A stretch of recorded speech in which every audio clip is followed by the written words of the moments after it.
انتہا کے بعد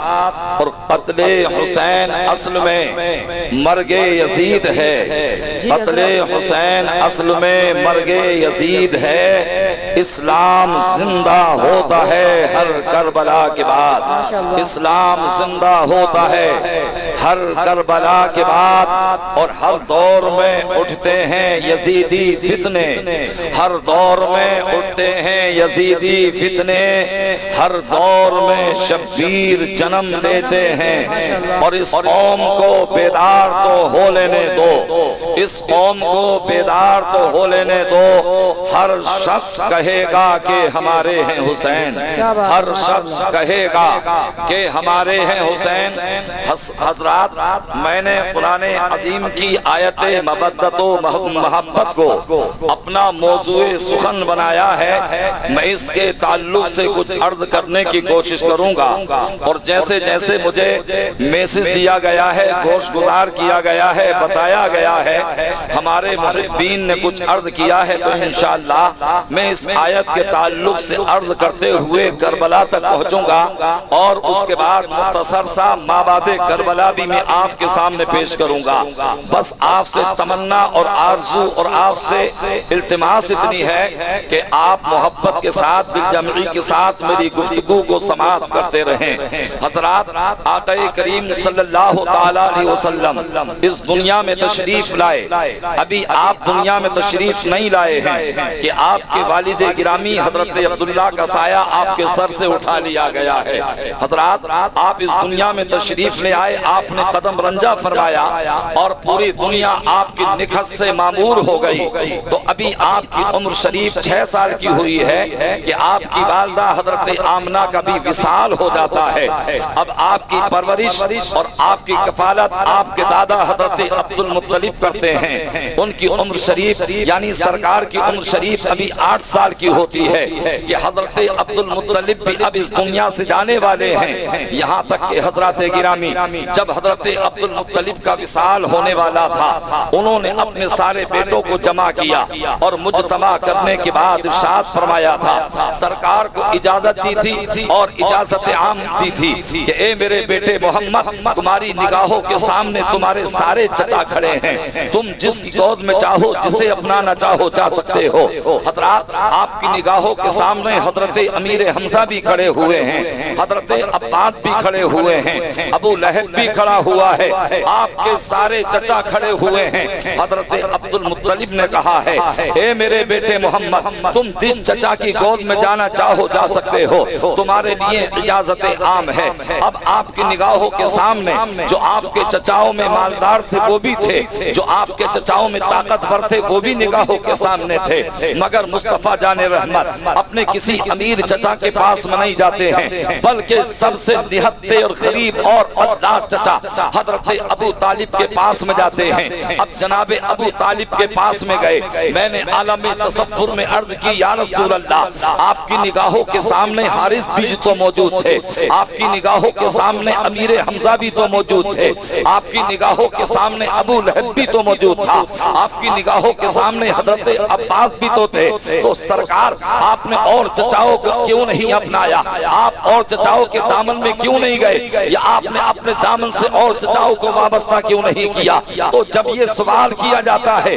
تو مصطفیٰ کی بارگاہ سے جواب ملتا ہے، نادان تجھے نہیں معلوم ہے، یعنی میرے چچا سب سے زیادہ کمروگ اور غریبی کے عالم میں اپنی زندگی کو بسر کر رہے تھے۔ میں نے اپنے چچا ابو طالب کو اپنے دامن میں چھپا کر، اپنے دامن میں جگہ دے کر کے میں نے یہ ظاہر و باہر و کلیئر کر دیا ہے کہ جس غریب کا کوئی سہارا نہیں ہے، محمد کی ذات اس کے لیے سہارا بن کے آئی ہے۔ جس غریب کا کوئی آسرا نہیں ہے، محمد کی ذات اسے سہارا دینے کے لیے آئی ہے۔ اب میرے آقا صلی اللہ تعالی وسلم کی عمر شریف ابھی یعنی 8 سال کی ہوتی ہے، حضرت عبد المطلب بھی دنیا سے چلے جاتے ہیں۔ اب آقا پروان چل رہے ہیں، ابو طالب آپ کی پرورش کر رہی ہیں، حضرت فاطمہ بنت اسد بن ہاشم رضی اللہ تعالی عنہ آپ پر محبتیں لوٹا رہی ہیں، اور پرورش کرنے کا انداز یہ ہے کہ اپنے بچوں کو بعد میں کھلاتی ہیں، مصطفیٰ کو پہلے کھلاتی ہیں، اپنے بچوں کو بعد میں پلاتی ہیں،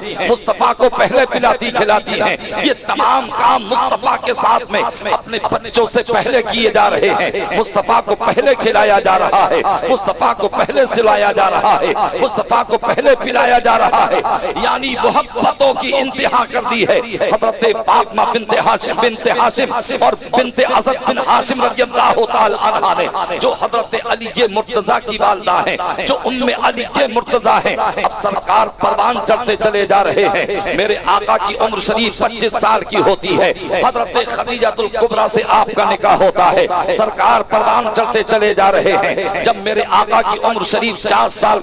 سال کی ہوتی ہے، آپ 40 سال کی زندگی کو مصطفیٰ کی پڑھیے، جو کہ مکی زندگی ہے، ایک بھی آپ کو دشمن نہیں ملے گا، ایک بھی آپ کو مخالف نہیں ملے گا، ایک بھی آپ سے دشمنی رکھنے والا نہیں ملے گا، بلکہ مکے کا ذرہ ذرہ 40 سال تک آپ سے محبت کر رہا ہے، 40 سال تک آپ کو صادق بھی کہہ رہے ہیں، آپ کو صادق الوعد الامین بھی کہا جا رہا ہے۔ آقا کریم صلی اللہ علیہ وسلم نے جب اہل مکہ سے پوچھا تھا کہ لبثت فیکم عمرہ، یعنی میری طویل عمر تمہارے درمیان میں گزری ہے، بتاؤ تم نے مجھے کیسا پایا؟ تو کفار مکہ نے کہا تھا انتا صادق الوعد الامین، آپ سچے بھی ہیں، آپ دیانتدار بھی ہیں، اور آپ وعدے کے پکے بھی ہیں، یعنی پورے مکے کا ایک ایک ذرہ آپ سے محبت کر رہا ہے۔ مگر جیسے ہی مصطفیٰ جان رحمت نے اعلان نبوت کیا ہے اور فرمایا ہے یا ایھا الناس انی رسول اللہ الیکم جمیعا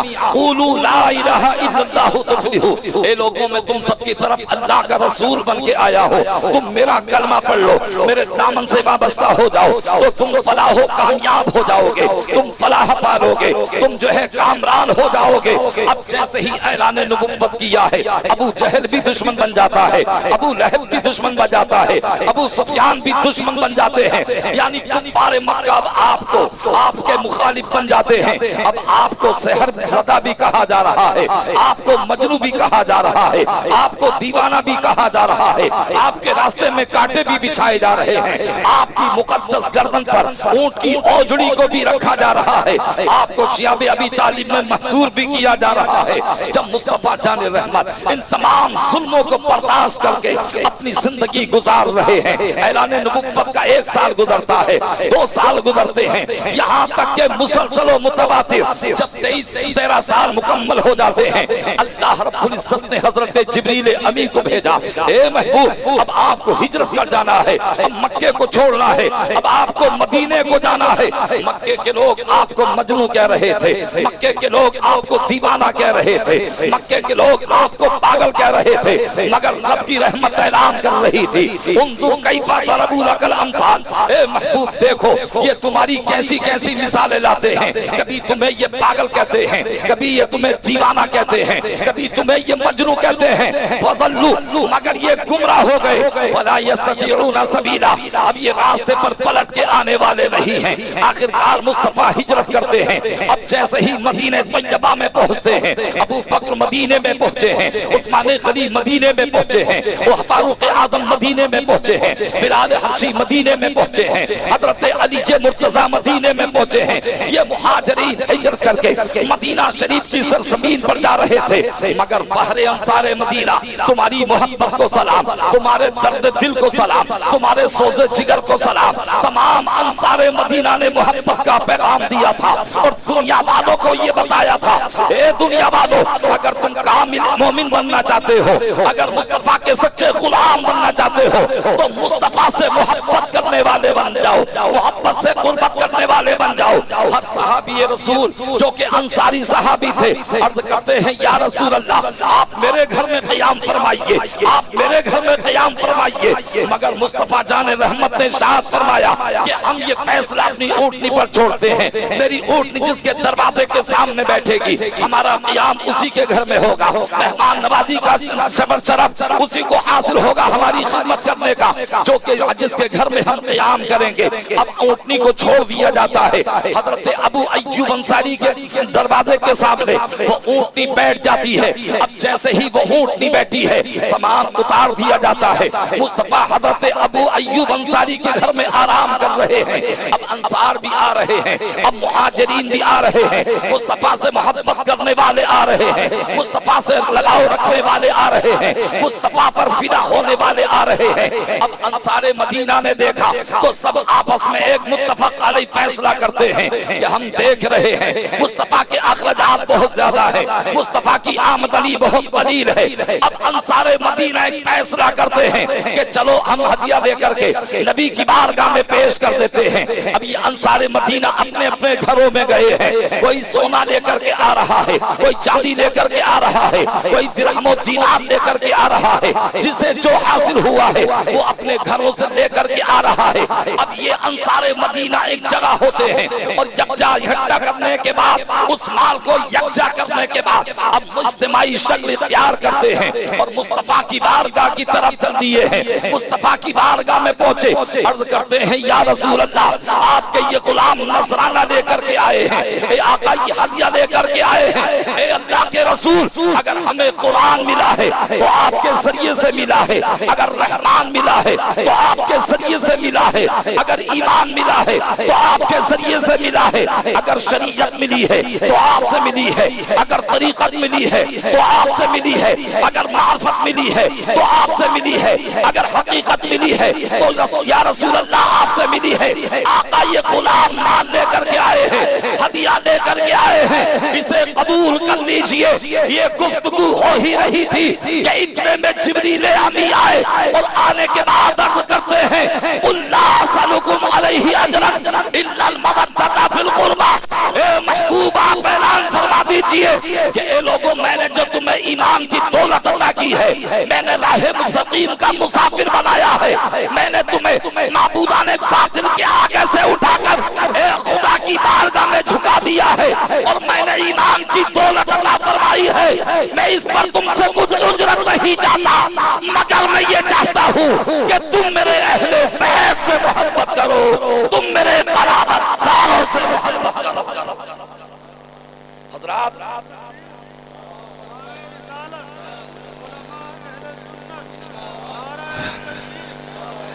اب یہ آیت مودت نازل ہوتی ہے، انصار و مہاجرین محبت رسول سے اپنے سینے کو سجا لیتے ہیں، اپنے سینوں کو معمور کر لیتے ہیں۔ حضرات گرامی تو آقا کریم صلی اللہ علیہ وسلم نے یعنی اپنی جو دعوت و تبلیغ کا جو ایک آقا نے اپنا ایک جو ہے گرا تحفہ ہمارے سامنے پیش کیا تھا، اس پر میرے آقا نے کوئی دولت یا سونا چاندی طلب نہیں کیا ہے، بلکہ محبت اہل بیت کو طلب کیا ہے، اپنی مرضی سے نہیں مانگا ہے، بلکہ جو رحمان کی مرضی ہوئی ہے، جو قرآن نے کہا ہے، میرے آقا وہی مطالبہ کر رہے ہیں۔ اب آقا کریم صلی اللہ علیہ وسلم اپنی اہل بیت کی محبت کیوں طلب کر رہے ہیں، محبت اہل بیت کا مطالبہ کیوں کیا جا رہا ہے؟ حضرات گرامی اس لیے کہ اگر محبت اہل بیت ہمارے سینوں میں ہوگی، اگر محبت اہل بیت ہمارے سینوں میں محفوظ ہوگی تو انشاءاللہ ہم شریعت کے بھی تابعدار ہوں گے، ہم نمازوں کی بھی پابندی کریں گے اور ہم حقوق اللہ کو بھی ادا کریں گے، ہم حقوق العباد کو بھی ادا کریں گے، ہم بندوں کی بھی بھلائی کریں گے، ہم لوگوں کا بھی تعاون کریں گے۔ اس لیے کہ جو اہل بیت کا سچے دل سے ماننے والا ہوتا ہے وہ کسی گمراہی کے راستے پر نہیں چلتا،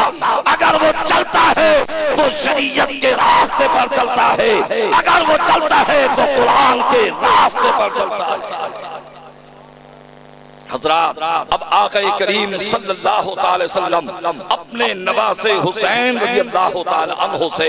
بے پناہ محبت کرتے ہیں۔ میرے آقا نے ارشاد فرمایا احب اللہ من احب حسینا، کہ جو حسین سے محبت کرتا ہے پروردگار عالم اس سے محبت کرتا ہے۔ تو جب یہ آیت محبت و مودت پیدا ہوئی تو حضرات گرامی صحابہ رسول نبی کی بارگاہ میں عرض کرتے ہیں یا رسول اللہ من قرابتی کا ہؤلاء الذین وجبت علینا مودتہم، یا رسول اللہ ہمیں بتا دیا جائے کہ آپ کے قریبی رشتہ دار کون ہیں جن کی محبت و مودت ہم پر واجب کر دی گئی ہے۔ تو میرے آقا نے ارشاد فرمایا علی و فاطمہ والحسن والحسین وابنہما، یعنی تم علی سے محبت کرو، تم فاطمہ سے محبت کرو، تم امام حسن سے محبت کرو، تم امام حسین سے محبت کرو، وابنہما، اور تم ان کے بیٹوں سے بھی محبت کرو۔ تو پتہ چلا غوث اعظم حسین کے بیٹے ہیں، غریب نواز حسین کے بیٹے ہیں، صابر پاک میں حسین کے بیٹے ہیں۔ تو اگر ہم ان سے محبت کریں گے تو حضرات یعنی نبی کے فرمان پر عمل کرنے کے مترادف ہوگا۔ تو حدیث مصطفیٰ سے پتہ یہ چلا کہ غوث اعظم سے محبت کرو، غریب نواز سے محبت کرو، محبوب الہی سے محبت کرو، صابر پاک سے محبت کرو، مخدوم سملہ سے محبت کرو، صدر اللہ فاضل سے محبت کرو، مخدوم ماویرہ سے محبت کرو، یعنی نبی کے ہر بیٹے آل سے محبت کرو۔ یا رسول اللہ جب ہم ان سے محبت کریں گے تو ہمیں اس کا صلہ کیا ملے گا؟ وہ جواب ملتا ہے کہ جس دل میں بس گئی ہے محبت حسین کی، جنت میں لے کے جائے گی شفاعت حسین کی۔ تو حضرات اگر محبت حسین ہمارے سینوں میں ہوگی، ہمارے دلوں میں ہوگی، تو یہی محبت حسین ہم اور آپ کو جنت میں لے کر کے جائے گی۔ پروردگار ہم سب کو جہنم سے محفوظ فرما دے گا۔ اب آقا کریم صلی اللہ علیہ وسلم اپنے بیٹے حسین کی کیسی تربیت کر رہے ہیں، اسے اس کس انداز سے ان کی تربیت کی جا رہی ہے۔ اس لیے کہ حضرات جتنا بڑا ایگزام ہوتا ہے اتنی ہی اس کی تیاری مشکل ترین ہوا کرتی ہے۔ اگر کوئی 10ویں کلاس کا امتحان دیتا ہے تو اس کی تیاری آسان ہے، اگر کوئی 12ویں کلاس کا امتحان دے رہا ہے تو اس کی تیاری اور مشکل ہوتی ہے، اگر کوئی IAS کی تیاری کر رہا ہے تو اس میں اور زیادہ محنت کرنی پڑتی ہے، اگر کوئی IPS کی تیاری کرتا ہے تو اس میں اور زیادہ محنت کرنی پڑتی ہے، اگر کوئی نیٹ کی IT کی تیاری کرتا ہے الغرض ڈگری جتنی زیادہ اعلیٰ پیمانے کی ہوگی اتنی ہی زیادہ محنتوں کو کرنا ہوگا، اتنی ہی زیادہ مشقتوں کو اٹھانا ہوگا، اتنی ہی زیادہ نیندوں کو قربان کرنا پڑتا ہے۔ تو میرے آقا نے اپنے بیٹے حسین کی انداز سے تربیت کی ہے کہ ذرہ برابر کوئی خامی کا کوئی دقیقہ باقی نہیں رکھا ہے، ہر اینگل سے حسین کو پورا کر دیا ہے، ہر اینگل سے حسین کی سیرت کو معقول بنا دیا ہے۔ حضرت امام حسین رضی اللہ تعالی عنہ ہیں، آپ میرے آقا مسجد نبوی شریف میں میرے آقا خطبہ ارشاد فرما رہے ہیں، حضرت امام حسین رضی اللہ تعالی عنہ ہیں، یعنی آپ اپنے نانا جان کے پاس میں آ رہے ہیں، کپڑوں میں الجھتے ہیں اور فرش زمین پر گر جاتے ہیں۔ مصطفیٰ جان رحمت نے اپنے خطبے کو منقطع کیا اور خطبے کو منقطع کرنے کے بعد اپنے نواسے حسین کو اٹھایا اور اپنے صدر نبوت سے لگا دیا، اپنے سینہ اطہر سے لگا دیا، اور پھر بعد میں خطبے کو مکمل کیا، نماز جمعہ کو پڑھایا۔ بعد نماز جمعہ صحابہ نے پوچھا تھا یا رسول اللہ اے آقا ارشاد فرمائیے، آقا اس کا ازالہ فرمائیے کہ آپ نے خطبے کو منقطع کر دیا، اللہ کی عبادت ہو رہی تھی آپ نے اسے بند کر دیا، مگر آپ نے آگے بڑھ کر کے نواز حسین کو اٹھایا اور اسے اپنے سینے سے لگا دیا۔ تو میرے آقا نے ارشاد فرمایا تھا اے میرے صحابہ سنو، یعنی آج میرا بیٹا حسین گرا تو اسے میں نے اٹھا لیا ہے، کل میرے دین کو میرا بیٹا حسین اٹھا لے گا۔ حضرات تو اس انداز سے تربیت کی جا رہی ہے۔ بات تو بہت طویل ہو جائے گی، ہماری زندگی تمام ہو جائے گی، مگر فضیلت حسین عظمت حسین بیان نہیں ہو سکتی ہے۔ الغرض میں عرض یہ کرنا چاہتا ہوں، جب حضرت امیر معاویہ رضی اللہ تعالی عنہ کا وصال ہو گیا تو تخت امریت پر یزید پلید بیٹھتا ہے۔ کون سا عیب ایسا نہیں تھا جو اس کی ذات کے اندر سرایت نہیں کیے ہوئے تھا؟ شرابی وہ تھا، زانی وہ تھا، اور اس کی طبیعت اتنی بگڑی ہوئی تھی کہ نیکیوں میں اس کی طبیعت نہیں لگتی بلکہ بدکاریوں میں وہ ملوث رہتا، ہر وقت برائیوں میں وہ پھنسا رہتا تھا۔ اور حضرات یہی وجہ تھی جب وہ تخت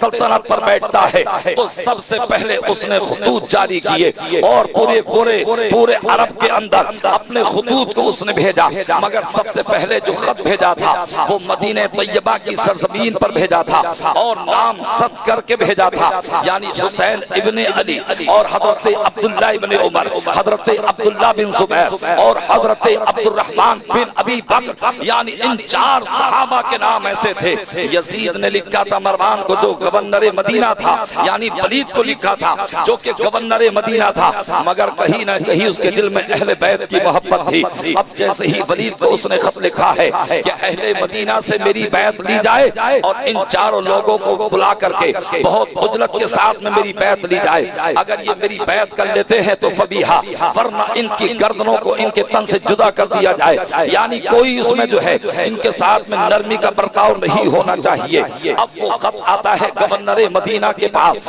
جیسے ہی ولید بن عقبہ کے پاس میں خط آیا تو اب وہ دیکھ کر کے لرز جاتا ہے۔ پہلے تو خبر دی گئی تھی کہ والد گرامی حضرت امیر معاویہ کا وصال ہو گیا ہے، اب میں ان کی جگہ پر تخت نشین ہو چکا ہوں۔ اب جب جیسے ہی ولید نے یہ خط کو پڑھا تو اس کا دل تڑپ جاتا ہے، اس کی آتما تڑپنے لگتی ہے، آخر میں نواسہ رسول پر ظلم کیسے کروں گا، آخر میں نواسہ رسول پر زیادتی کے پہاڑ کیسے توڑوں گا۔ آخر ایک آدمی کو بھیجا، ایک قاصد کو بھیجا بلانے کے لیے، حضرت امام حسین رضی اللہ تعالی عنہ تشریف لاتے ہیں۔ اب جیسے ہی ولید ابن عقبہ کے پاس پہنچے اس نے کہا تشریف رکھیے، امام حسین بیٹھ جاتے ہیں۔ اب اس کی تو ہمت و جرأت نے کام نہ کیا، وہ خط امام حسین کے ہاتھ میں دے دیتا ہے اور کہتا ہے میرے آقا حسین آپ اس خط کو خود ہی پڑھ لیجئے۔ جب خط کو کھول کر کے پڑھا تو امیر معاویہ کے وصال کے تعلق سے خبر دی گئی تھی اور وصال کے تعلق سے بتایا گیا تھا،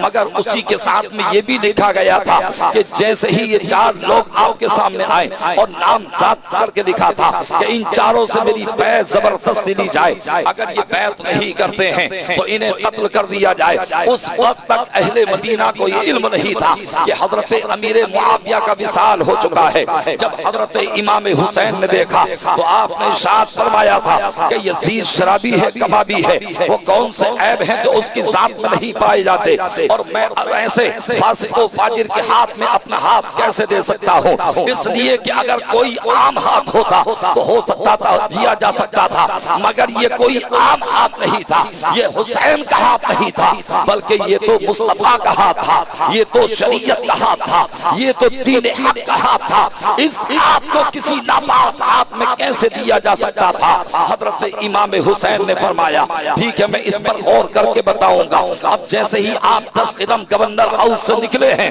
تو حضرات وہاں مروان بھی بیٹھا ہوا تھا، اس نے کہا ارے تو نے بڑا غنیمت موقع گوا دیا ہے، اب تو نے حسین کو چھوڑ دیا، کبھی ان پر تو قابو نہ پا سکے گا، حسین کو قتل کر دینا چاہیے تھا۔ امام حسین نے جب یہ سنا تو فوراً واپس پلٹ کر کے جاتے ہیں اور اس سے کہتے ہیں نادان تو جو ہے یعنی تو مجھے قتل کرانا چاہتا ہے یا تو مجھے قتل کرائے گا۔ الغرض حضرات گرامی آپ نے اس پر ایک ڈانٹ لگائی ہے، پھر آپ وہاں سے پلٹ کے آئے ہیں، اپنے گھر میں آئے، آنے کے بعد کہا حضرت عباس سے کہ بھائی عباس تم بھی آ جاؤ، علی اکبر تم بھی آ جاؤ، زینب تم بھی آ جاؤ اور علی اصغر کو بھی ساتھ میں لے لو۔ حضرات سب کو جمع کر لیا جاتا ہے، پھر آپ ارشاد فرماتے ہیں کہ تمہیں نہیں معلوم ہے کہ اب یہ زمین مدینے کی ہم پر تنگ کر دی گئی ہے، اب لگتا ہے ہم یہاں رہ نہیں پائیں گے، جو مصطفیٰ نے میری شہادت کی خبر دی تھی لگتا ہے وہ وقت قریب آ چکا ہے۔ حضرات سب کے پورے گھر والوں کو جمع کر لیا ہے اور جمع کرنے کے بعد حضرت زینب سے کہا تھا اے میری بہن زینب چلو نبی کی بارگاہ میں حاضری تو دے دیں۔ اللہ اللہ وہ مدینہ طیبہ کہ جہاں آدمی جانے کے لیے تڑپتا ہے، جہاں آدمی جاتا ہے آنکھوں سے آنسوں کا سیلاب جاری ہو جایا کرتا ہے۔ اب یہ مختصر سا قافلہ ہے، مصطفیٰ جان رحمت کی قربت پر گیا ہے۔ حضرت امام حسین نے سلام کیا اور نبی کی بارگاہ میں عرض کی تھی یا رسول اللہ آپ کے مدینے کی سرزمین میرے اوپر تنگ کر دی گئی ہے، آپ کی امت کے لوگ مجھے قتل کرنے پر آمادہ ہیں، اے آقا بس آپ دعا کیجئے کہ جب میری نگاہوں کے سامنے علی اکبر تڑپ رہا ہو، جب میری نگاہوں کے سامنے علی اصغر جان توڑ رہا ہو تو میری زبان پر کوئی لفظ شکوہ نہیں آئے اور میرے پائے ثبات میں کوئی کمی یا خامی نہ آنے پائے۔ عزیزان ملت اسلامیہ، حضرت امام حسین تو یہ عرض کر رہے تھے تربت مصطفیٰ سے آواز آتی ہے اے بیٹا حسین جاؤ، اللہ تبارک و تعالی بھی تمہارے ساتھ میں ہے، ہم بھی تمہارے ساتھ میں ہیں اور تمہاری ماں حضرت فاطمہ اور علی بھی تمہارے ساتھ میں ہیں۔ اللہ اللہ، اب یہ تربت مصطفیٰ سے آواز آتی ہے، یہاں سے ایک بات اور ثابت ہو جاتی ہے کہ حضرات نبی اپنی قبر میں زندہ ہیں، جیسے زمین پر زندہ تھے ویسے ہی زمین میں زندہ ہیں، جیسے زمین پر سنتے تھے ویسے ہی زمین میں سنتے ہیں، جیسے زمین پر دیکھتے تھے ویسے ہی زمین میں دیکھتے ہیں۔ میرے آقا نے ارشاد فرمایا انی ارا ما لا ترون و انی اسمع ما لا تسمعون، یعنی اے لوگوں جو میں دیکھتا ہوں وہ تم نہیں دیکھتے اور جو میں سنتا ہوں وہ تم نہیں سنتے۔ تو ہم دیپ پور کی سرزمین پر یعنی اس جلسے میں بیٹھے ہوئے ہیں تو حضرات کوئی دیکھے یا نہ دیکھے مگر مدینے کا پیغمبر دیکھ رہا ہے، اس رسول کو پتا ہے کہ کوئی کون میری ثنا بیان کر رہا ہے، کوئی کون میری ثنا کو سماعت کر رہا ہے، کون عبادت کر رہا ہے، کون عبادت نہیں کر رہا ہے۔ اس نبی کی شان یہ ہے کہ اللہ نے محبوب کو وہ علم دیا ہے، رہتے ہیں مدینے میں زمانے کی خبر۔ نعرہ تکبیر، نعرہ رسالت، مسلک اعلی حضرت بارِ ذاکر حسین کی تربت سے آواز آتی ہے۔ سرکار حضرت امام حسین یعنی سرکار کے روز اقدس پر حاضری دینے کے بعد اپنی بہن زینب سے کہتے ہیں کہ چلو ماں کی تربت پر بھی حاضری دے لیں۔ اب یہ پھر مقدس قافلہ تربت فاطمہ پر جاتا ہے۔ اب یہاں سے ایک بات اور ثابت ہو جاتی ہے کہ والدین کی قبر پر جانا یا کسی مومن کی تربت پر جانا یہ شرک و بدعت نہیں ہے بلکہ یہ حضرت امام حسین کی سنت ہے، حضرت امام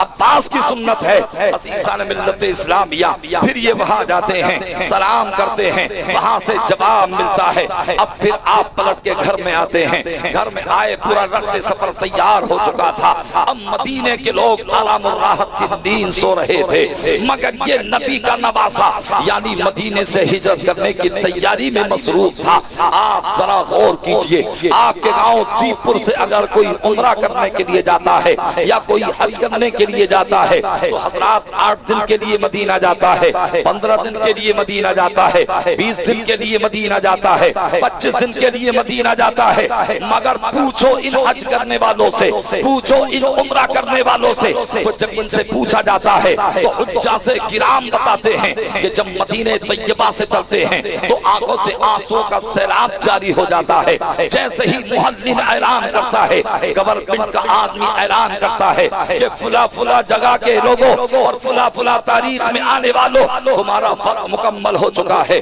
تمہیں کل کو مدینے کو چھوڑنا ہے، کل کو تمہاری فلائٹ ہے۔ تو حجاز کرام کہتے ہیں کہ دل دھک دھک کرنے لگتا ہے، آنکھیں بہنے لگتی ہیں اور ہر حاجی نبی کی بارگاہ میں عرض کرتا ہے یا رسول اللہ آپ نے ایک مرتبہ حاضری کا موقع دیا ہے، ایک مرتبہ اور بلا لیجئے گا۔ حجاز کرام فرماتے ہیں کہ جب بس میں بیٹھ جاتے ہیں تو جہاں تک گنبد خضرا نظر آتا ہے، جہاں تک مسجد نبوی کے مینار نظر آتے ہیں وہاں تک حاجی پلٹ کے دیکھتے رہتے ہیں۔ تو آپ ذرا سوچئے تو صحیح، حاجی حج کرنے کے لیے گیا، مدینہ 8-10 دن یا 15 دن کے لیے گیا تو اتنی محبت اسے پیدا ہو گئی مگر میرا حسین تو پیدا مدینے میں ہوا، میرے حسین کا بچپنا مدینے میں گزرا، میرے حسین کی جوانی مدینے میں گزری، میرے حسین کی عمر کے 56 سال مدینے میں گزرے، تو حسین کو کتنی محبت مدینے سے ہو گئی ہوگی،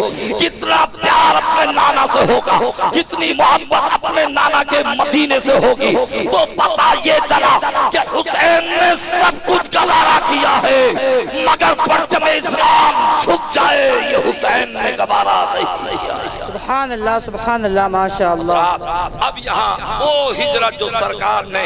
اعلان نبوت کے 13 سال بعد مکے سے مدینے کو کی تھی، وہ بھی نگاہوں کے سامنے آ جاتی ہے۔ آج نبی کا نواسا مدینے سے مکے کو ہجرت کر رہا ہے۔ آخر دونوں ہجرتوں میں فرق کیا ہے؟ دونوں ہجرتوں میں امتیاز کیا ہے؟ تو حضرات گرامی امتیاز یہ ہے کہ جب سرکار نے مکے سے مدینے کو ہجرت کی تھی تو اسلام پھیلانے کے لیے آج حسین مدینے سے مکے کو ہجرت کر رہے ہیں اسلام بچانے کے لیے۔ بے شک سبحان اللہ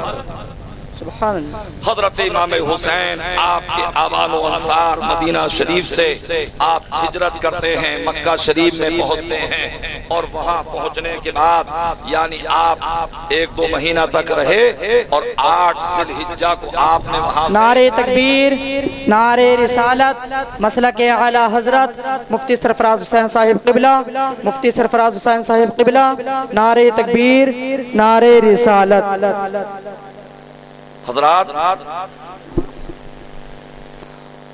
حضرت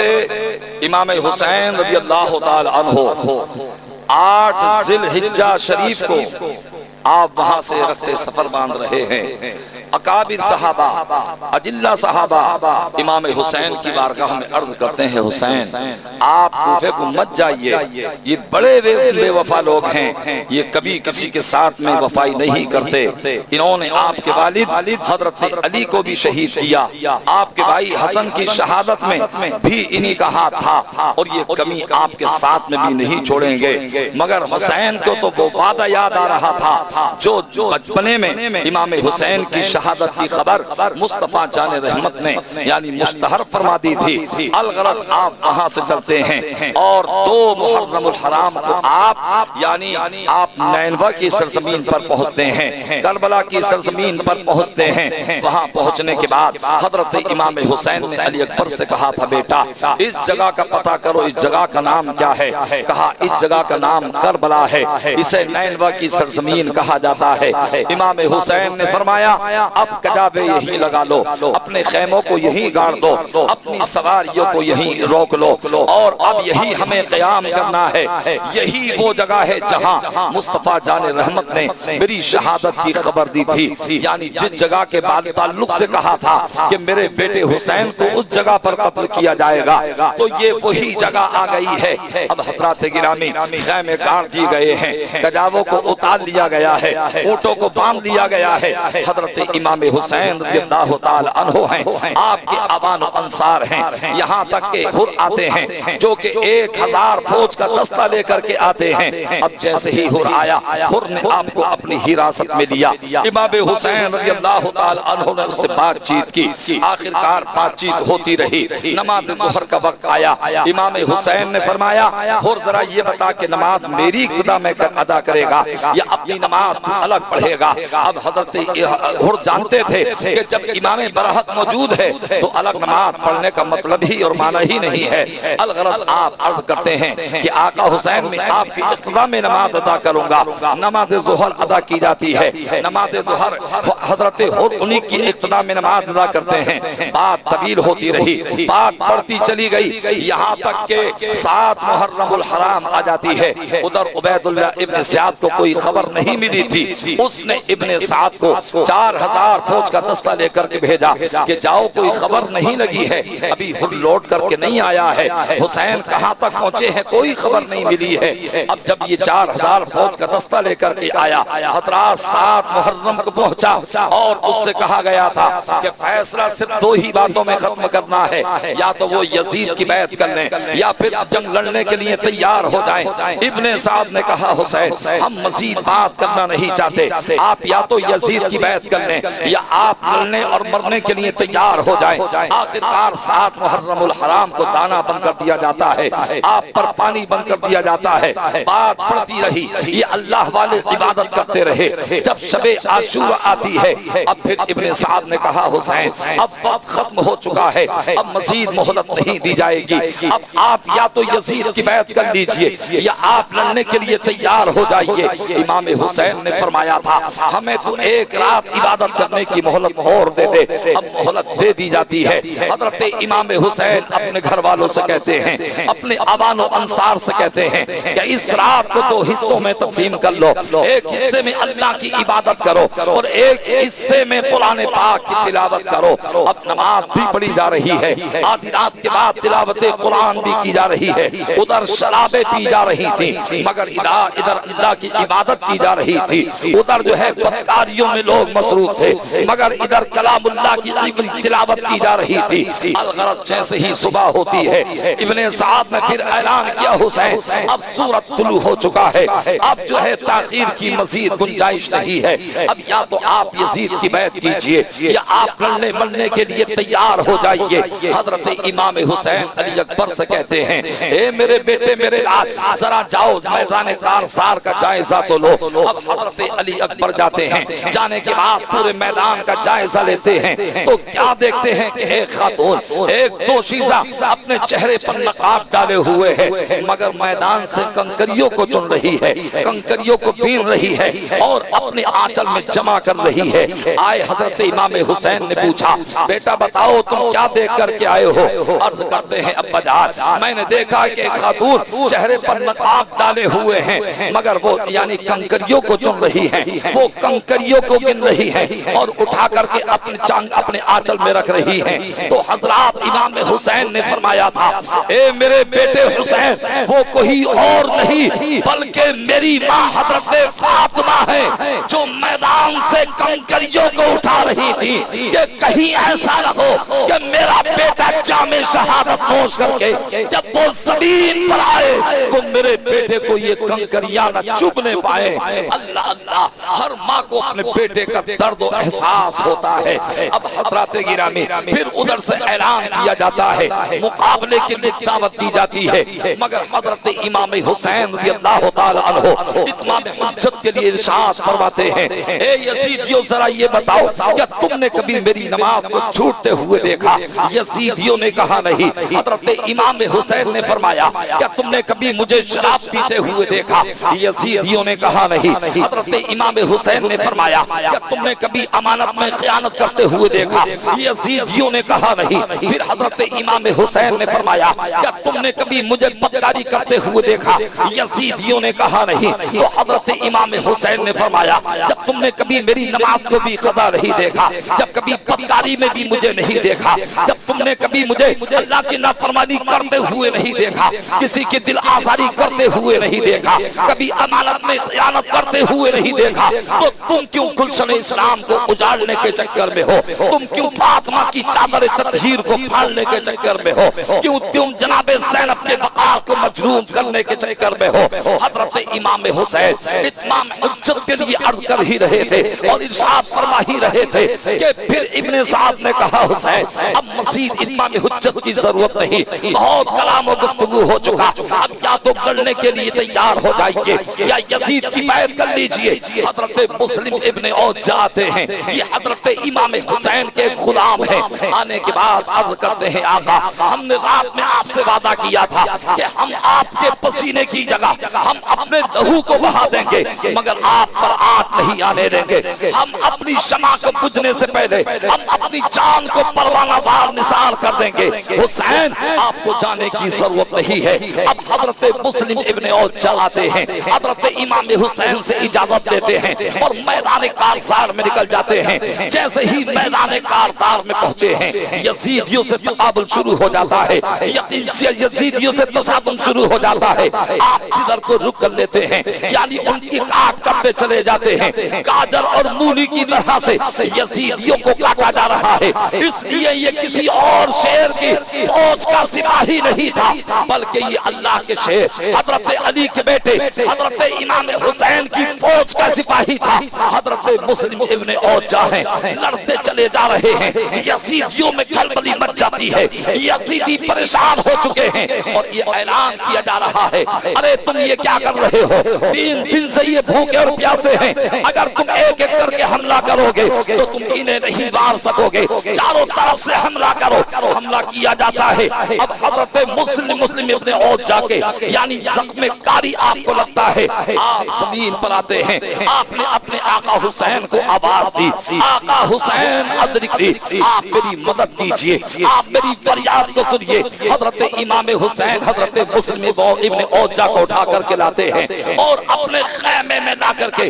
ان کے سر کو اپنے ران پر رکھ کر کے بیٹھ جاتے ہیں۔ اللہ اللہ، حضرت مسلم ابن عوف جا نے کہا تھا میرے آقا حسین میرا ایک دوست ہے ساتھی ہے، اسے بلا دیجئے۔ اب اسے بلایا جاتا ہے۔ حضرت مسلم ابن عوف جا کہتے ہیں کہ دیکھو میں تمہیں ایک وصیت کر رہا ہوں، میں تمہیں ایک تاکید کر رہا ہوں، تم میری دوستی کا جو ہے یعنی پالن کرنا، تم میری دوستی کا وعدہ کیا ہوا ایفا کرنا۔ حضرات اس نے کہا تھا آپ یہی تو کہنا چاہتے ہیں کہ میری بیوی کا خیال رکھنا، میرے بچے کا خیال رکھنا۔ حضرت مسلم ابن عوف جا نے کہا نہیں خالہ تم نے سمجھا نہیں، میرا مطلب یہ ہے کہ جیسے میں شہید ہو گیا ہوں ویسے ہی اسلام پر تم بھی شہید ہو جانا۔ حضرات اب حضرت امام حسین دیکھتے ہیں کہ ایک چھوٹا سا بچہ ہے، اپنے ہاتھ میں چھوٹی چھوٹی دو انی لیے ہوئے ہے اور تلواریں لیے ہوئے ہے اور وہ میدان کارزار کی طرف جا رہا ہے اور بچے کی عمر بمشکل 8-9 سال کی ہے۔ حضرت امام حسین نے آواز دی، اپنے اصحاب سے کہا کہ پکڑو اس بچے کو، تو فطرت نے آواز دی حسین آپ تو بچہ میدان کارزار میں جا رہا ہے تو تم بچانے کی کوشش کر رہے ہو، مگر جب تمہاری کل بچی سکینہ کو تھپڑ مارے جائیں گے تو کوئی بچانے والا نہیں ہوگا۔ آخرکار بچے کو پکڑا جاتا ہے، امام حسین کی بارگاہ میں پیش کیا جاتا ہے۔ میرے امام نے پوچھا تھا بیٹا ذرا یہ بتاؤ کہ تم کہاں جا رہے ہو؟ کہا میں یزیدیوں سے لڑنے کے لیے جا رہا ہوں، میں اسلام پر جان دینے کے لیے جا رہا ہوں۔ کہا تم کس نے تمہیں سجا کر کے بھیجا ہے؟ کہا میری ماں نے مجھے سجا کر کے بھیجا ہے، میری ماں نے مجھے آمادہ کر کے بھیجا ہے۔ تو حضرات پھر امام حسین نے پوچھا تھا اے بیٹے ذرا یہ بتا دے کہ تیرے باپ کا نام کیا ہے اور تو کس لیے جا رہا ہے؟ تو اس بچے نے جواب دیا تھا اے آقا حسین آپ کی گود میں جس کا مسلم ابن عوف جا کا سر رکھا ہوا ہے میں اسی مسلم ابن عوف جا کا بیٹا ہوں، اور میرے باپ کی روح مجھ سے کہہ رہی ہے کہ اے بیٹے جب باپ دنیا میں نہیں رہا تو بیٹا رہ کر کے دنیا میں کیا کرے گا؟ جلدی سے جا محمد اور آل محمد پر قربان ہو جا۔ بے شک بے شک سبحان اللہ سبحان اللہ۔ الغرض حضرات بات تو بہت طویل ہے اور میرے بعد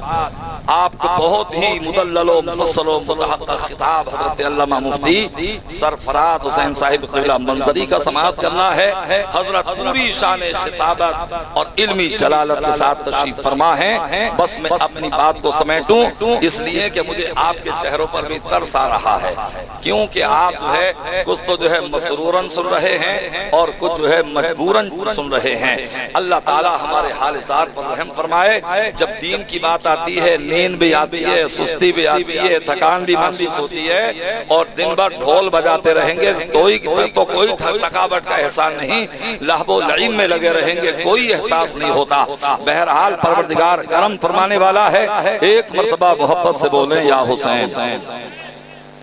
تو حضرات اب حضرت امام حسین رضی اللہ تعالی عنہ ہیں۔ میں ٹائم دیکھ لوں جو میں نے وعدہ کیا تھا اتنا ٹائم تو میں پورا کروں گا، اور ایسا نہیں ہے کہ انشاءاللہ رات بہت طویل ہے، بارش بھی ڈل گئی ہے اور مفتی صاحب کا بھی جو ہے مدلل ہی بیان سننا ہے، 1-1.5 گھنٹے سے کم تو سننا ہی نہیں ہے۔ اگر یہ نہ بھی سنانا چاہیں گے تو زبردستی جو ہے انشاءاللہ ہم ان سے جو ہے سماعت کریں گے، اس لیے کہ مجھے بھی 1 سال کے بعد نہیں بلکہ شاید 2 سال کے بعد جو ہے انہیں سننے کا موقع مل رہا ہے۔ زور سے بولیں یا رسول اللہ۔ تو میں عرض یہ کر رہا تھا حضرت امام حسین میں آخری بات پیش کر دیتا ہوں۔ حضرت امام حسین رضی اللہ تعالی عنہ کے آوان و انصار جو ہے شہید ہوتے رہے، جام شہادت نوش کرتے رہے۔ ابن سعد نے کہا ابھی تو ان کے دوست و احباب مارے جا رہے ہیں، ابھی تو ان کے ساتھ کے لوگ مارے جا رہے ہیں، جب ان کے بچوں کو مارا جائے گا تو یہ یزید کی بیعت کریں گے۔ آخر حضرت علی اکبر بھی شہید ہو جاتے ہیں، اس کی وضاحت اور شہادت حضرت پیش کریں گے۔ میں بس آخری ایک شہادت پیش کرتا ہوں اور تھوڑا سا 2-4 منٹ مابعد کربلا پیش کر کے میں آپ سے جو ہے رخصت ہو جاؤں گا۔ حضرات گرامی اب سب یعنی شہید ہو جاتے ہیں، صرف حضرت امام زین العابدین ہیں اور حضرت امام حسین ہیں۔ اللہ اللہ، حضرت امام زین العابدین یعنی شدت بخار سے آپ بے چین ہیں، اور شدت بخار سے اور بخار کی تمادت سے آپ کا بدن یعنی جھلستا جا رہا ہے، اور آپ جو ہے بڑے شدت بخار سے آپ پریشان ہیں، بار بار اٹھنے کی کوشش کرتے ہیں مگر کمزوری لاحق ہو چکی ہے اور کمزوری کا لاحقہ ہو چکا ہے۔ حضرات آپ بار بار بیٹھ جاتے ہیں، عرض کرتے ہیں بابا جان آپ میرے ہوتے ہوئے آپ میدان کارزار میں کیوں جا سکتے ہیں؟ الغرض حضرت امام حسین نے کہا تھا اے میرے بیٹے امام زین العابدین، میں آپ کو بتا دوں کہ آپ میری نسل کا خاتمہ کرنا چاہتے ہیں، میری نسل حسینی تو آپ ہی سے وابستہ ہے، تمہیں خاتمہ نہیں کرنا ہے، تمہیں میری نسل حسینی کو بھی باقی رکھنا ہے اور اپنی بہن سکینہ کی بھی حفاظت کرنا ہے، اپنی پھوپھی حضرت زینب کی بھی حفاظت کرنا ہے، اور ان سب کو تمہیں لے کر کے مدینہ جانا ہے۔ الغرض حضرت امام حسین نے اپنی بہن زینب سے کہا لاؤ ذوالفقار حیدری دو، لاؤ چچا امیر حمزہ کا نیزہ دو، لاؤ حضرت علی کا پٹکا دو، یہ تمام ساز و سامان لایا جاتا ہے۔ حضرت امام حسین تیار ہو جاتے ہیں۔ آخرکار حضرت سکینہ نے یعنی حضرت امام حسین کی بارگاہ میں عرض کیا تھا کہ ابا جان آپ کہاں جا رہے ہیں؟ آپ تو اس جگہ جا رہے ہیں جہاں آج صبح سے جو بھی گیا ہے وہ واپس پلٹ کر کے زندہ نہیں آیا ہے۔ حضرت امام حسین تیار ہو جاتے ہیں، حضرت شہربانوں کو سمجھاتے ہیں، حضرت زہرا جناب زینب سے کہتے ہیں، حضرت سکینہ کو سینے سے لگاتے ہیں اور انہیں تسلی و تشفی دیتے ہیں کہ دیکھو ہمارا امتحان تو ختم ہونے والا ہے مگر اب تمہارا امتحان مزید شروع ہونے والا ہے، تم صابروں کی اولاد ہے، تم صابر شاکروں کی اولاد ہو، کبھی تمہارے ہاتھ سے صبر کا دامن نہیں چھوٹنا چاہیے۔ آپ نے تاکید و وصیت کی اور پھر آپ گھوڑے پر سوار ہوتے ہیں، اور آپ گھوڑے پر سوار ہونے کے بعد گھوڑے کو ایڑ لگاتے ہیں مگر جب ایڑ لگائی تو گھوڑا آگے نہیں بڑھ رہا ہے۔ حضرت امام حسین نے فرمایا اے میرے شیر کیا تو یزیدی لشکر و سپاہ سے بڑھ گیا ہے؟ کیا تو یزیدی تلواروں سے ڈر گیا ہے؟ تو کیا یزیدی بھالوں سے ڈر گیا ہے؟ کیا تو لشکر و سپاہ سے یزیدیوں کے ڈر گیا ہے؟ تو اس گھوڑے نے کیسا وفادار گھوڑا تھا حسین کا، اس سواری نے جواب دیا تھا میرے آقا حسین میں یزیدی لشکر و سپاہ سے نہیں ڈرا، میں ان کے تیر و خنجر سے نہیں ڈرا، میں ان کی تیر و تلوار سے نہیں ڈرا، بلکہ اے میرے آقا حسین میرے قدموں میں یعنی سکینہ نے اپنی باہوں سے زنجیریں ڈال دی ہیں، میں سکینہ کو کچل کر کے یزیدی نہیں بننا چاہتا، آپ اپنی بچی سکینہ کو ہٹائیے، میں جانے کے لیے تیار ہوں۔ جب حضرت امام حسین نے دیکھا تو بچی سکینہ قدموں سے لگی ہوئی ہے اور ابا حسین کے نعرے بلند کر رہی ہے۔ اللہ اللہ، حضرت امام حسین نے فرمایا تھا اے میری بیٹی سکینہ تمہیں تو ابھی بہت زیادہ یعنی اذیتوں کو برداشت کرنا ہے۔ کہا ابا جان جب مجھے نیند نہیں آتی تو میں آپ کے سینے سے لگ کے سویا کرتی تھی مگر اب مجھے کون سلائے گا، اب مجھے لوریاں کون دے گا، اب مجھے تسلی اور تشفی کون دے گا؟ کہا تمہارا بھائی زین العابدین ہے، تمہاری پھوپھی حضرت زینب ہیں، تمہاری ماں شہربانو ہیں۔ آخرکار تسلی دینے کے بعد آپ پھر جو ہے لشکر یزید کی طرف توجہ کر کے کہتے ہیں اے یزیدیو سنو یعنی تم نے میرے ایک آبان و انصار کو قتل کر دیا ہے، تم نے میرے بیٹے علی اکبر کو بھی شہید کر دیا، تم نے علی اصغر کے بچپنے کو بھی چھین لیا ہے، تم نے میرے بھائی عباس کے بازوؤں کو بھی قلم کر دیا ہے، تم نے میرے سب لوگوں کو مار ڈالا ہے، لیکن اے یزیدیو سنو اگر آج بھی تم اپنے گناہوں سے، اگر اپنے ظلموں سے، اگر اپنے کرتوتوں سے توبہ کر لوگے، اگر تم میرے دامن سے وابستہ ہو جاؤ گے تو میں اپنے بیٹے علی اکبر کے قاتل کو بھی معاف کر دوں گا، میں اپنے بیٹے علی اصغر کے قاتل کو بھی معاف کر دوں گا، میں اپنے بھائی عباس کے قاتل کو بھی معاف کر دوں گا، مگر ان کے دل تو پتھر ہو چکے تھے، کسی پہ کوئی اثر ہونے والا نہیں تھا۔ یہ شان نبی ہے، یہ نبی کے گھرانے کی شان ہے کہ جو اتنی سخاوت کا مظاہرہ کرتے ہیں، جہاں اپنوں کو نوازتے ہیں تو وہاں سے خالی غیر ہاتھ بھی جایا نہیں۔ کیا بات ہے، سبحان اللہ، ماشاءاللہ، سبحان اللہ۔ مگر حضرات ان کے دل تو پتھر ہو چکے تھے۔ ابن سعد نے کہا حسین اب کلام کرنے کا وقت نہیں ہے، تو حضرات حضرت امام حسین رضی اللہ تعالی عنہ کو جب چیلنج دیا گیا اور حضرات یعنی لڑنے کی دعوت دی گئی، اب حضرت امام حسین رضی اللہ تعالی عنہ یعنی آپ لڑنے حملہ شروع کر دیتے ہیں. اگر آپ میمنہ پر حملہ کرتے ہیں تو میمنہ کا آپ جو ہے صفایا کر دیتے ہیں. اگر آپ میسرہ پر حملہ کرتے ہیں تو میسرہ کا آپ صفایا کر دیتے ہیں. اگر آپ لشکر قلب پر حملہ کرتے ہیں تو لشکر قلب کا صفایا کر دیتے ہیں. جدھر کو آپ نکل جاتے ہیں یزیدیوں کو واصل جہنم کرتے چلے جاتے ہیں. جدھر کو آپ کا گزر ہوتا ہے, جدھر کو آپ جاتے ہیں, جدھر کوئی علی کا شیر جاتا ہے, گاجر اور مولی کی طرح سے یزیدی کٹتے ہوئے نظر آ رہے ہیں. ابن سعد پکار اٹھا تھا, اگر خبردار خبردار, یا اگر تم اس طریقے سے لڑو گے تو تم حسین کو قتل نہ کر سکو گے, ان پر کنٹرول قابض نہ ہو پاؤ گے, ان پر کنٹرول نہ کر سکو گے. سب یک بار کی جو ہے یعنی ایک ساتھ میں حملہ کرو تو ہر جہانب چہار جانب سے یعنی آپ پر حملہ ہونے لگتا ہے. یہاں تک کہ 72 زخم تو تیر و تلوار کے اور 82 زخم جو ہے یعنی نیزوں کے آپ کے جسم پر آتے ہیں. اللہ اللہ, اب یہ نبی کا نوازا حسین میدان کربلا میں ہے, یہ زمین کی طرف آتے ہیں, اپنے سر کو سستے میں رکھ دیتے ہیں اور گنبد خضرا کی طرف تربت مصطفیٰ کی طرف عرض کرتے ہیں یا رسول اللہ آقا, اگر یعنی نانا جان اگر پانی پر قدرت ہوتی تو پانی سے وضو کر لیتا, اگر مٹی پر قدرت ہوتی تو مٹی سے تیمم کر لیتا, مگر میں نے اپنے خون سے وضو کیا ہے. آپ دعا کیجئے کہ پروردگار میرے سجدے کو قبول فرما لے. حضرات تو میں بتانا یہ چاہتا ہوں کہ حسین ابن علی لڑ رہے تھے. حضرات جس تلوار کو یعنی علی اکبر کی شہادت نہ روک سکی, جس تلوار کو علی اکبر علی اصغر کا بچپنا نہ روک سکا, جس تلوار کو پاس کے کٹے ہوئے بازو نہ روک سکے, جس تلوار کو سکینہ کی پیاس نہ روک سکی, اس تلوار کو نماز نے روک دیا ہے. پتہ کیا چل رہا ہے کہ اے لوگوں دیکھو, میں نے 3 دن سے کھانا نہیں کھایا ہے, میں نے 3 دن سے پانی نہیں پیا ہے, مگر اللہ کا سجدہ قضا نہیں ہو رہا ہے, نماز قضا نہیں ہو رہی ہے. تم تو کھانا کھا کر کے بھی نماز نہیں پڑھتے, تم تو پانی پی کر کے بھی نماز نہیں پڑھتے, تم تو ایئر کنڈیشن مکانوں میں بھی رہ کر کے یعنی تم نماز نہیں پڑھتے,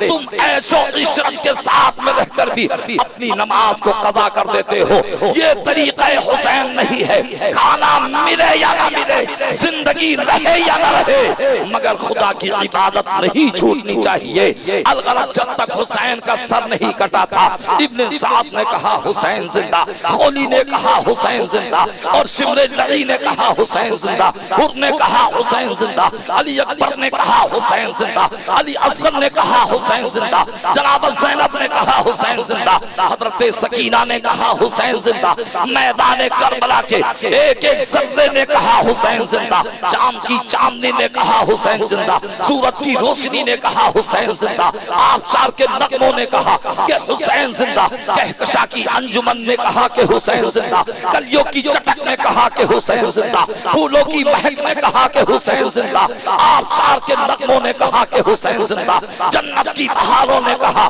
کہ حسین زندہ, قرآن جنت نے کہا کہ حسین زندہ, خلبان خلد نے کہا حسین زندہ. تو جب تک گردن کٹی نہیں تھی پورے جہان نے کہا حسین زندہ, اور جب گردن کٹ گئی تو قرآن نے کہا حسین زندہ. سبحان اللہ. نعرہ تکبیر,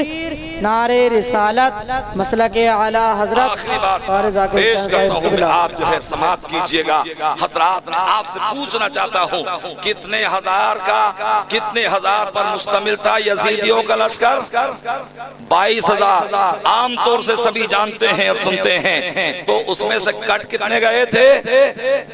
تقریباً 450 یا 500 جو ہے یزیدی مارے گئے تھے. اور یہ کتنے لوگ تھے؟ 72 لوگ تھے. ایک روایت میں 82 آتا ہے. مگر حضرات گرامی, میں آپ سے پوچھنا چاہتا ہوں, یعنی جب یہ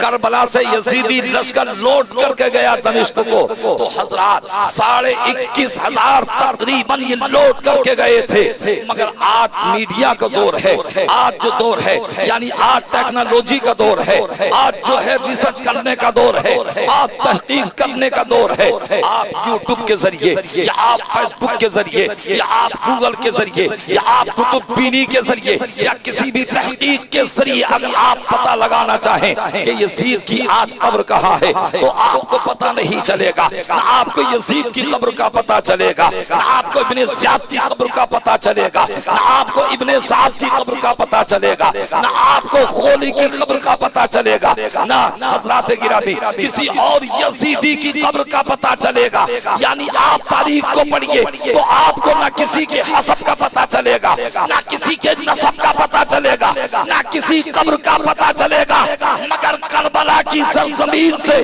حسین کا صرف ایک بیٹا زین العابدین بچ کے آیا تھا اور یزیدی 21,500 بچ کے آئے تھے۔ ان کی قبر آپ کو کہیں نہیں ملے گی،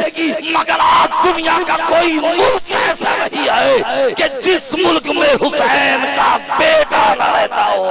سبحان اللہ سبحان اللہ ماشاءاللہ۔ حضرات تو یزید اور یزیدیوں کی جو ہے یعنی قبر کا بھی پتہ نہیں چلے گا۔ یزید کی کربلا کے میدان مارکہ کربلا کے بعد 6 سال تک زندہ رہا، درد قولنڈے میں وہ مرا، مگر حضرات اور ایک روایت میں اس کے 14 بیٹے تھے، اس کے بیٹوں کی بھی قبر کا پتہ نہیں چلے گا، مگر امام حسین بھی قبر موجود ہے۔ حضرت امام زین العابدین کا بھی روزہ جگمگا رہا ہے اور حضرت امام زین العابدین کے بیٹوں کے بھی جو ہے یعنی روزے جگمگا رہے ہیں۔ یہ امام تقی انہی کے شہزادے ہیں، امام نقی انہی کے شہزادے ہیں، امام جعفر انہی کے شہزادے ہیں، امام صادق انہی کے شہزادے ہیں اور غوث اعظم انہی کے شہزادے ہیں اور اجمیر کے معین الدین انہی کے شہزادے ہیں، دلی کے نظام الدین انہی کے شہزادے ہیں، کلیر کے صابر علاء الدین انہی کے شہزادے ہیں اور مراد آباد کے نعیم الدین انہی کے شہزادے ہیں،